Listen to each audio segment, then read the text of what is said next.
मित्रांनो, जर तुम्ही 2026 मध्ये MH-BCA CET देणार असाल, तर हा व्हिडिओ तुमच्यासाठी अत्यंत महत्त्वाचा असणार आहे. कारण की आजच्या व्हिडिओमध्ये आपण कॉम्प्युटर बेसिक्स या सेक्शनमधले काही मोस्ट एक्सपेक्टेड MCQs पाहणार आहोत, जे की एक्झाममध्ये डायरेक्टली विचारले जाऊ शकतात किंवा थोडासा बदल करून विचारले जाऊ शकतात. हे प्रश्न पूर्णपणे CET लेव्हलचे आहेत आणि मी या पूर्ण सिलेबसला एक ॲनलाईज करून त्यानुसार क्वेश्चन्स तयार केले आहेत. आणि जर तुम्ही ही क्वेश्चन्स नीट ॲनलाईज केले, समजून घेतले, तर तुम्हाला कॉम्प्युटर बेसिक्स या सेक्शनमध्ये मॅक्सिमम मार्क्स मिळतील. म्हणून व्हिडिओ शेवटपर्यंत नक्की बघा आणि नवीन असाल तर लाईक करा, आपल्या मित्रांसोबत शेअर करा आणि अशाच व्हिडिओसाठी आपल्या चॅनलला सबस्क्राईब करा. तर चला मित्रांनो, आपण व्हिडिओला लगेच सुरुवात करूया आणि आपला पहिला क्वेश्चन बघूया. आता मित्रांनो, सगळ्यात पहिला प्रश्न बघूया आपण. Which component of CPU is responsible for the comparison and decision making? आता मित्रांनो, कोणताही क्वेश्चन बघताच तुम्हाला सगळ्यात पहिले त्या क्वेश्चनमध्ये काय विचारलं गेलंय त्याला अंडरलाईन करा, जेणेकरून तुम्हाला आन्सर फाइंड करण्यामध्ये खूप इझी होईल. ऑप्शन्स आहेत कंट्रोल युनिट, रजिस्टर, ALU आणि कॅशे मेमरी.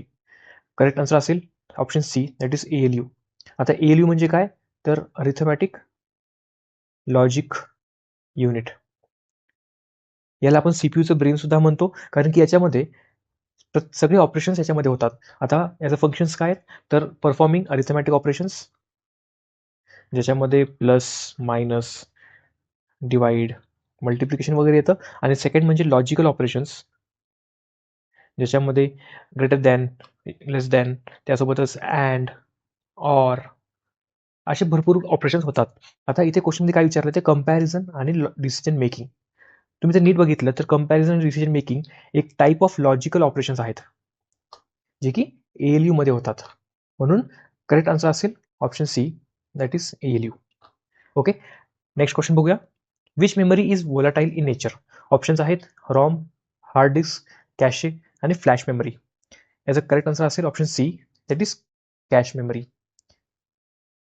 आता वोलाटाईल का, कारण की जेव्हा केव्हा तुमचं पॉवर ऑफ होईल डिव्हाइसची, तेव्हा याची मेमरी लॉस होते.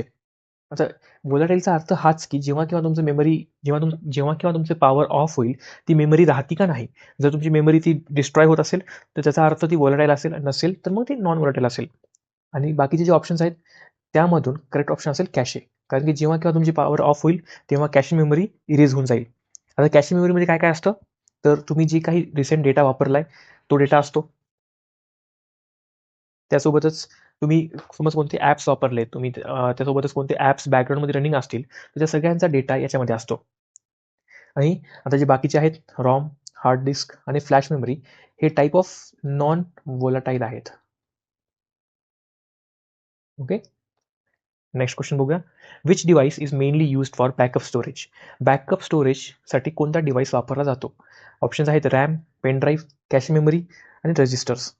आता इथं तुम्हाला, जर तुम्ही ह्या गोष्टी वापरत असाल डे टू डे लाईफमध्ये, तुम्हाला हे आन्सर लगेच कळून येईल की ऑप्शन करेक्ट असेल ते म्हणजे पेन ड्राईव्ह.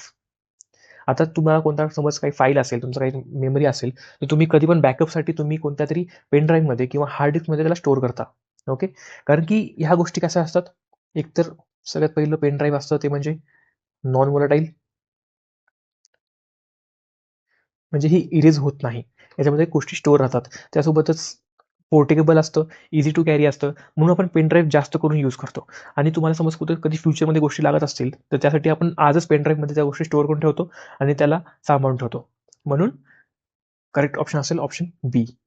आता मित्रांनो, मी तुम्हाला एक खूप डिटेलमध्ये सांगत आहे प्रत्येक प्रश्नाचं एक्सप्लेनेशन. तर म्हणजे माझं म्हणणं आहे की तुम्ही या थेरीला कुठेतरी लिहून ठेवा किंवा तुमची नोट्स तयार करा, जेणेकरून तुम्हाला लास्ट मोमेंटला या सगळ्या गोष्टी एकाच जागी मिळतील. Next question. Which of the following is a system software? Options आहेत MS word, Google Chrome, Linux आणि MS एक्सेल. सिस्टीम सॉफ्टवेअर विचारला आहे. तुम्ही जर नीट बघितलं तर MS वर्ड एक ॲप्लिकेशन सॉफ्टवेअर आहे, नॉट अ सिस्टीम सॉफ्टवेअर. त्यासोबतच गुगल क्रोम सुद्धा आणि MS एक्सेल सुद्धा, हे तिन्ही गोष्टी ॲप्लिकेशन सॉफ्टवेअर आहेत, नॉट सिस्टीम सॉफ्टवेअर. मग उरला कोणता ऑप्शन, तर लिनक्स. आणि Linux is a system software. आता लिनक्स सारखं जसं की आपल्याकडे विंडोज आहेत, ठीक आहे, जे की मायक्रोसॉफ्ट यूज करतं. त्यासोबतच दुसरा एक्झाम्पल म्हणलं तर आपल्याकडे मॅक OS आहे, जे की ॲपल यूज करतं. तर हे झाले एक्झाम्पल सिस्टीम सॉफ्टवेअरचे. नेक्स्ट क्वेश्चन बघूया. Application software is mainly use to. आता आपण आताच बघितलं सिस्टीम सॉफ्टवेअर, इथे आहे application software is use to विचारलं, त्याचं फंक्शन विचारले काय आहे. ऑप्शन्स आहेत control hardware, translate machine code, perform user specific task, का मॅनेज मेमरी. याचं करेक्ट उत्तर असेल option C, that is perform user specific task. आता मागं ह्या एक्झाम्पल मी तुम्हाला सांगितलं मी की MS वर्ड एक ॲप्लिकेशन सॉफ्टवेअर आहे.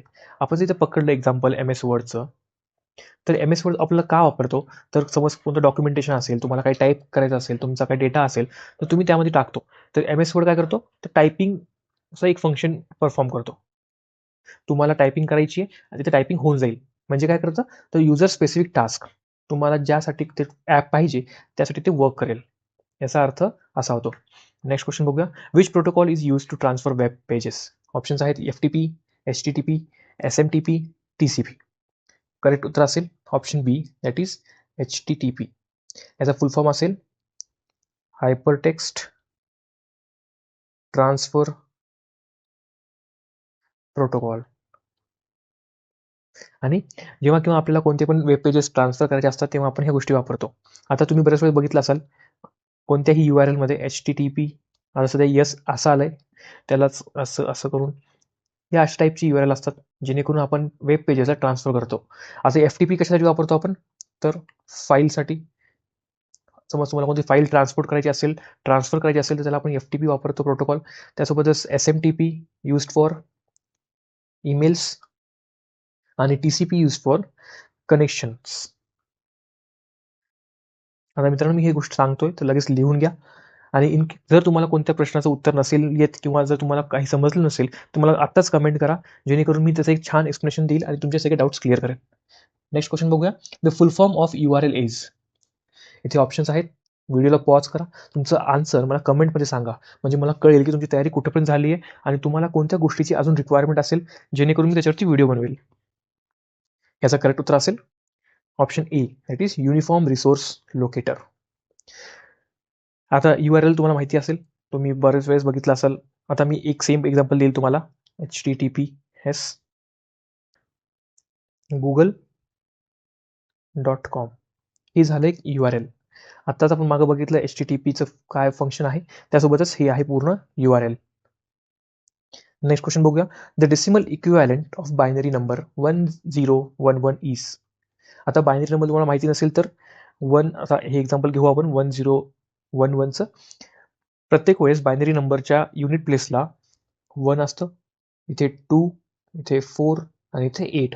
तुम्हाला कोणत्याही गोष्टीचं ट्रान्सफर करायचं असेल, so for example binary to decimal, तर तुम्हाला यामध्ये 8 × 1 प्लस 0 × 4 प्लस 2 × 1 प्लस 1 × 1 असं करावं लागेल. आता तुम्हाला ह्या गोष्टी शिकल्या असेल तुम्हाला, हे खूप बेसिक गोष्टी आहेत. आता याचं जे टोटल येईल ते आपलं असलं आन्सर. सो 8 + 0 + 2 + 1 आन्सर काय आलं 11. So option C. Next question. Hexadecimal number system uses base. Options आहेत 2, 8, 10 का 16. आता हेक्साडेसिमल म्हणजेच काय, आता हेक्स म्हणजे 6 असतं आणि डेक म्हणजे 10 असतं. सो लॉजिकली बघितलं तर हे 16 होतं. इथे तुम्हाला आन्सर मिळून जाईल. ऑप्शन आहे डी. आता याच्यामध्ये आपण 0 to 9 आणि नंतर पुढे A to F अशी नंबर सिस्टीम किंवा अशी डिजिट्स आपण यूज करतो. नेक्स्ट क्वेश्चन बघूया. Which data representation is used for real numbers in computers. Options आहेत ASCII, binary coded decimal, floating point का ग्रे कोड. याचं करेक्ट उत्तर असेल option C, that is floating point. तर फ्लोटिंग पॉईंट एक टाईपचं डेटा रिप्रेझेंटेशन असतं जे की आपण रिअल नंबरसाठी यूज करतो. नेक्स्ट क्वेश्चन बघूया. Output of and gate is 1 when. आता अँड गेटचं तुम्हाला यासाठी लॉजिक गेट माहिती पाहिजे. आता मी तुम्हाला सांगेल इथे लॉजिक गेट काय आहे, तर आपण याचं लॉजिक गेट बघूया. आता इथे A, B आणि इथे आउटपुट येईल. ओके. अँड गेटचं एक लक्षात ठेवा, खूप इझी आहे. जेव्हा केव्हा 1 आणि 1 असेल आउटपुट, तेव्हाच जेव्हा केव्हा A आणि B 1, 1 असतील तेव्हाच याचं आउटपुट 1 असेल, एल्स प्रत्येक जागी 0 असेल. हे खूप इझी आहे. आता इथे 0, 1 असू द्या, 1, 0 असू द्या का 0, 0 असू द्या, याचं आउटपुट 0 असणार आहे. सो इथे ऑप्शन्स बघूया आपण. तर इथे ऑप्शन सी आहे, जिथे बोथ इनपुट्स आर 1 असं म्हणलं, सो हे असेल आपलं करेक्ट उत्तर. नेक्स्ट क्वेश्चन बघूया. Which boolean operator represents logical addition? Options आहेत अँड, ऑर, नॉट, नॅन्ड. तर इथे करेक्ट उत्तर असेल याचं option B, that is or gate. आता ऑर गेटचं कसं असतं, कोणताही एक input, okay, any one input जर 1 असेल, त्याचं आउटपुट काय असेल, 1 असेल. ओके, आणि यालाच आपण लॉजिकल ॲडिशन असं म्हणतो. इथे आहे logical addition. Therefore correct option असेल ऑप्शन बी. नेक्स्ट क्वेश्चन बघूया. Which symbol is use to end a statement in C? आता इथे सी लँग्वेज बद्दल बोललंय. इथे तुम्हाला ऑप्शन्स आहेत. तुम्ही जर कोडिंग, तुम्हाला बेसिक नॉलेज असेल तर तुम्हाला याचं उत्तर लगेच बघताच कळेल. इथे करेक्ट उत्तर असेल option C, that is semicolon. आता तुम्ही जेव्हा समज कोणता एक कोड लिहिलात, तर त्याच्या शेवटला आपण आता समज तुम्ही कोणता कोड लिहिलात असा, त्या शेवटला आपण सेमिकोलन देतो. याचा अर्थ की तुमचा स्टेटमेंट इथे क्लोज झाला आहे. आणि जर तुम्ही हे नाही दिलं तर तुम्हाला इथे कंपायलेशन एरर म्हणून असा मेसेज येतो. म्हणून हे देणं कंपल्सरी आहे. Next question. Which data type is use to store decimal values in C? C लँग्वेजमध्ये कोणत्या डेटा टाईपमध्ये आपण डेसिमल व्हॅल्यू स्टोअर करू शकतो? ऑप्शन्स आहेत इंट, कॅर, फ्लोट आणि लॉंग. ऑप्शन्स आहेत option C, that is float. आता इंट म्हणजे इंटिजर स्टोअर करतो. आता तुमचा नंबर असेल 1.1, तर इंटमध्ये फक्त पुढचं 1 स्टोअर होईल, हे डेसिमल नाही होणार. कॅरेक्टरमध्ये फक्त कॅरेक्टर होईल, तुमचा जे लेटर वगैरे आहे त्याच्यामध्ये होईल. म्हणून ऑप्शन आहे option C, that is float. फ्लोटमध्ये फ्रॅक्शनल व्हॅल्यू असो किंवा डेसिमल व्हॅल्यू असो, ही स्टोअर केली जाऊ शकते. नेक्स्ट क्वेश्चन बघूया. Which of the following is valid C variable name? आता इथे ऑप्शन्स आहेत. यातलं कोणतं व्हेरिएबल नेम व्हॅलिड आहे असं विचारलंय. करेक्ट ऑप्शन असेल ऑप्शन बी, की व्हॅल्यू अंडरस्कोर 1 असं आहे. आता बरेचसे रूल्स आहेत की कोणत्या कोणत्या गोष्टी व्हॅरिएबलला सूट करतात. त्यामध्ये असं म्हणलं की व्हॅरिएबल नंबरपासून स्टार्ट होऊ शकत नाही, म्हणून आपला ऑप्शन फर्स्ट कटला इथेच. त्यासोबतच त्याच्यामध्ये कोणतं स्पेशल सिम्बॉल नसू शकतं. आपण अंडरस्कोर एक एक्सेप्शन आहे जे की आपण वापरू शकतो, बट अदर देन अंडरस्कोर आता इथे डॅश आहे. देअरफॉर हे पण ऑप्शन कटला. आणि कोणताही कीवर्ड नसू शकतो व्हेरिएबल. आता तुम्ही समज व्हेरिएबलच तुम्ही इंट घेतलात तर हे जमणार नाही, कारण की या इंटचा आधीपासून एक इंटरप्रिटेशन आहे अवेलेबल सीमध्ये. देअरफॉर हे व्हेरिएबल नसू शकतं. म्हणून तुम्ही दुसरं काही पण घेऊ शकता, फक्त या गोष्टी नाही. म्हणून इथे फ्लोट, कारण की फ्लोट पण एक कीवर्ड आहे आधीपासून एक्झिस्टिंग, म्हणून आपण हे गोष्टी घेऊ शकत नाही. म्हणून उरला कोणता ऑप्शन, तर बी. नेक्स्ट क्वेश्चन बघूया. Which OS function manages running programs? File management, memory, process का डिव्हाइस? आता रनिंग प्रोग्रामला कोण मॅनेज करतं, तर ऑप्शन आहे option C, that is process management. Next question बघूया. A file system is mainly use to? File सिस्टीमचं मेन फंक्शन विचारलंय, तर control CPU, store and organise data, manage processes का अलोकेट रजिस्टर्स? आता तुम्ही भरपूर वेळेस तुम्ही जर कम्प्युटर वापरला असाल तर फाईल सिस्टीमचा एकच मेन उपयोग आहे, तो म्हणजे स्टोअर अँड ऑर्गनाइज डेटा. आणि त्यासोबतच तुम्ही जो डेटा स्टोअर केलाय तो इझिली रिट्रीव्ह पण झाला पाहिजे. ओके, त्यासोबतच एक अजूनही तुम्ही लिहून घेऊ शकता इथे पॉईंट. अजून एक फंक्शन आहे की जो तुम्ही डेटा स्टोअर करताय ते डेटा रिट्रीव्ह पण झाला पाहिजे. Next question. Which M S Word feature is use to correct spelling errors? M S वर्डमध्ये स्पेलिंग एरर्ससाठी कोणता फीचर आपण यूज करतो? Thesaurus, grammar check, spell check का फाइंड अँड रिप्लेस? इथं करेक्ट उत्तर असेल स्पेल चेक. तुम्ही बरेच वेळेस बघितलं असेल एम एस वर्डमध्ये, समज तुम्ही फीचरला असं लिहिलं तर लगेच तिथे ना खाली रेड कलरमध्ये एक अशी लाईन येते. याचा अर्थ की हा तुमचा या वर्डची स्पेलिंग चुकली आहे, तुम्ही तर बघा किंवा तुम्ही याचे करेक्ट करा. तुम्ही जर राईट क्लिक केलं तर लगेच तुम्हाला तिथे पूर्ण एक करेक्ट स्पेलिंगचा चार्ट मिळेल, म्हणून तुम्ही त्यातून कोणतीही गोष्ट सिलेक्ट करू शकता. नेक्स्ट क्वेश्चन बघूया. Which M S Excel function is use to final total of values?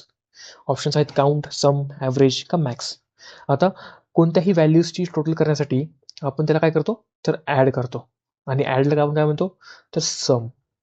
याच्यावरूनच आपलं उत्तर मिळेल ऑप्शन बी, काउंट, म्हणजे काउंटिंग करणं, आपण इथे ॲव्हरेज काढत नाही आहे, सो हे पण ऑप्शन नाही आहे. आणि जर आपण मॅक्स व्हॅल्यू काढत नाही आहे, सो हे पण ऑप्शन नाही आहेत. नेक्स्ट आणि आपल्या आजच्या व्हिडिओचा लास्ट क्वेश्चन बघूया. Which MS power point view is best for delivering a presentation? Power पॉईंटचा कोणता व्ह्यू? आता मी जे तुम्हाला पूर्ण हे PPT किंवा हे क्वेश्चन सांगत आहे ते पण पॉवर पॉईंटवर सांगत आहे. ओके, सो आपण इन केस तुम्हाला नसेल आयडिया या गोष्टीची, तर हेच आहे पॉवर पॉईंट, जिथे आपण काही प्रेझेंट करू शकतो. तर इथे ऑप्शन्स आहेत normal view, outline view, slide shorter का स्लाइड शो. आता करेक्ट उत्तर असेल स्लाइड शो. कारण की मी जे तुम्हाला आता दाखवतोय ते स्लाइड शो करूनच दाखवतोय. स्लाइड शोमध्ये काय होतं, तर आपला जो PPT आहे ते स्क्रीनची पूर्ण बॉर्डर किंवा पूर्ण एरिया कव्हर करतो. जेणेकरून तुम्हाला पण आज बाकीच्या काही गोष्टी दिसणार नाही आहेत. तुम्हाला मला जेवढं दाखवायचं आहे, जेवढं इम्पॉर्टंट आहे तेच दिसेल आणि बाकीच्या माझ्या ज्या गोष्टी आहेत लॅपटॉपच्या ते तुम्हाला दिसणार नाही आहेत. Therefore slide show is the best view to deliver a presentation. तर मित्रांनो, हे होते आपले आजचे क्वेश्चन्स. आय होप की तुम्हाला हा व्हिडिओ खूप हेल्पफुल ठरला असेल. आणि मित्रांनो, असेच व्हिडिओसाठी आणि अशाच कंटेंटसाठी आपल्या चॅनलला सबस्क्राईब करा. मी असेच व्हिडिओज आणत जाईल, जेणेकरून तुमची खूप जास्त प्रॅक्टिस होईल आणि तुम्हाला कोणत्या टॉपिक्समध्ये किंवा तुम्हाला कोणत्या कंटेंटमध्ये सिलेबसमध्ये डाऊट्स असतील तर तुमचे ते सुद्धा क्लिअर होतील. तर मित्रांनो, अशीच तयारी करण्यासाठी आपल्या चॅनलला सबस्क्राईब करा आणि बेल आयकनला क्लिक करा. चला, आपण हा व्हिडिओ थांबूया. धन्यवाद.